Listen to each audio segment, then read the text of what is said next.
بھی آپ سے پہلے بھی ایک ڈی سی صاحب تھے، انہوں نے ایک پروجیکٹ شروع کیا کہ بیوٹیفیکیشن کا وہ پروجیکٹ تھا، ایک کچھ نا سٹینڈز نصب کیے گئے جن میں نا گلدان لگا کے ان میں پودے لگے ہوئے تھے. اب وہ سٹینڈ تو ادھر نظر آتے ہیں، ان کے اوپر بھی پیسے لگے، ظاہری بات ہے وہ بھی پاکستانیوں کا پیسہ ہے، اور اب وہ وہاں پہ نہ کوئی گلدان ہے نہ کچھ، صرف وہ سٹینڈ رہ گئے ہیں. انہیں بھی پوڈری جو ہیں، چرسی جو ہیں، وہ توڑ توڑ کے لے کے جا رہے ہیں. میری آپ سے وہی ہے، اب جب آپ چلے جائیں گے یہ لائبریری کی ہو سکتا ہے یہ کتابیں ردی کے حساب سے نہیں یہ دیکھیں نا، ہم نے اس لیے ضروری ہے کہ مجھ سے اکثر پوچھا جاتا ہے کہ اب اس جگہ کا کیا ہوگا. میں دینا بازار میں کھڑا ہوا تھا، مجھ سے آ کے آپ ہی کی طرح ایک بھائی تھے، انہوں نے پوچھا کہ اس کی ذمہ داری کس کی ہے. میں نے کہا اس بازار والوں کی ذمہ داری ہے، یہ بازار کے اندر جو دکاندار ہیں سب کی ذمہ داری ہے. یہ اس کو صاف رکھنا، اس میں کوئی چیز ٹوٹے نہ، اس کے بینچز ٹھیک رہیں، اس کی لائٹیں کوئی توڑے نہ. میری بازار کے سامنے مجھے کمپلینٹ آئی، میں ایبٹ آباد میں اسسٹنٹ کمشنر تھا، بازار والے آگے ناراض ہو کے کہ میرے نالے کے اندر گند پڑا ہوا ہے، آپ نے نہیں اٹھایا. میرا پہلا سوال تھا گند پھینکا کس نے؟ میرا کام ہے اٹھانا. ظاہری بات ہے ایونچولی سب کو جمع کر کے گند کسی نہ کسی جگہ ٹھکانے لگانا تو کام ہے، لیکن سوال یہ ہے کہ اگر لائبریری کی کمیٹی جو ہے، جو جہلم کے لوگوں کی بنی ہوئی ہے، وہ اس کا خیال نہیں رکھ رہی، تو پھر یہ رسپانسبلٹی آسان نہیں ہے کسی اور پہ شفٹ کر دینا. میرا ون ٹائم اس پہ خرچہ کرنا اور ریکرنگ خرچہ کرنا میرا بالکل کام ہے، میں تو ڈینائی کر ہی نہیں رہا. چاہے وہ گند کو اٹھانا ہے، چاہے وہ آپ نے سٹینڈز کی بات کی، سٹینڈ سے بھی یہ ایشو آ رہا ہے.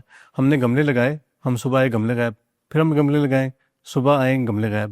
اور یہ 2-3 دفعہ ہوا جب ہمارا ای بسز لانچ ہو رہی تھی، ہم نے دوبارہ لگائی. جہاں پہ گورنمنٹ کے گملے سیف نہیں، وہاں پہ عام آدمی کی چیزیں کیسے سیف ہوگی؟ یہ پولیس پہ سوالیہ نشان چھوڑ رہے ہیں آپ. نہیں یہ بات نہیں ہے.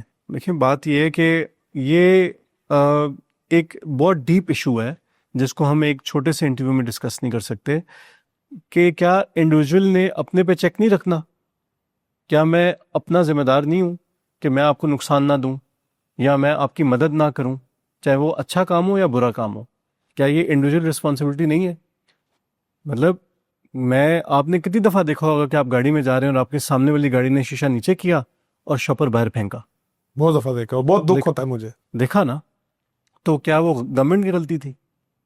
تو انڈیویجول نے کہیں نہ کہیں تو رسپانسبلٹی اٹھانی ہے نا. یہ ہر چیز کیا پولیس پہ ڈال دیں یا ایڈمنسٹریشن پہ ڈال دیں، انڈیویجول کی کوئی رسپانسبلٹی نہیں ہے.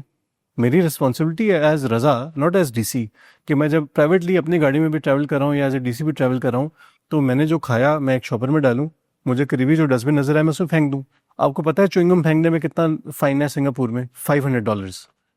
$500 آپ پاکستانی روپیز میں کنورٹ کریں، 1.5 لاکھ روپے بنتا ہے تقریباً. 1.5 لاکھ روپے کا فائن لگتا ہے چوئنگم پھینکنے پہ.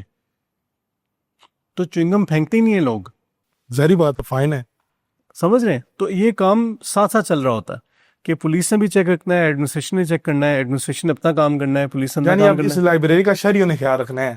یس، یہ شہریوں نے خیال رکھنا ہے، یہ ان کی لائبریری ہے، اور جو ریکرنگ ایکسپینڈیچر ہے وہ گورنمنٹ بالکل کرتی رہے گی.